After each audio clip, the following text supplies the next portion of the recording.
Paschimbanga BJP আপনি চলে আসবেন, 40% টিএমসি দালালরা বসে আছে। এইবার বিধানসভা ইলেকশন হবে, দেখবেন আপনি 205 সিট ঘোষণা হবে।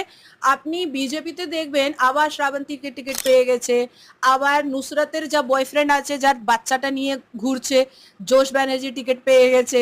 আবার দেখবেন ওই শহীদ দিবসে যাকে আমরা টিএমসি মুখ্যমন্ত্রীর সঙ্গে দেখলাম, তারা বিজেপি টিকিট পেয়ে গেল। কেন দেবে? হারার জন্য দেবে, হারার জন্যে। আর যদি 20-25 যদি একদম একদম দাবাং নেতাকে টিকিট দেবে, দেবার চেষ্টা করবে সেন্ট্রাল বিজেপি, তাহলে আবার এখান থেকে দুটো নেতা যাবে, গিয়ে আমাদের মোটা ভাই অমিত শাহজিকে একটু কানটা ভর্তি করবে, না ওকে দেবেন না, শ্রাবন্তীকে দিয়ে দিন, শ্রাবন্তী অনেক লোকপ্রিয়তা, ও কখনো ওর কোলে বসে, কখনো ওর কোলে বসে, যা একটা এক্সট্রা অ্যাক্টিভিটিস আর একটা এক্স ফ্যাক্টর শ্রাবন্তী পাশে আছে কোলের বসার, সেটা তো নাজিয়ার পাশে নয়। নাজিয়া তো কখনো কারো নেতা, যা বিজেপি নেতা হোক, যা টিএমসি নেতা হোক, কারাও তো কোলে বসতে পারবে না। নাজিয়াকে টিকিট দেবেন না, কিন্তু শ্রাবন্তীকে দিয়ে দেবেন।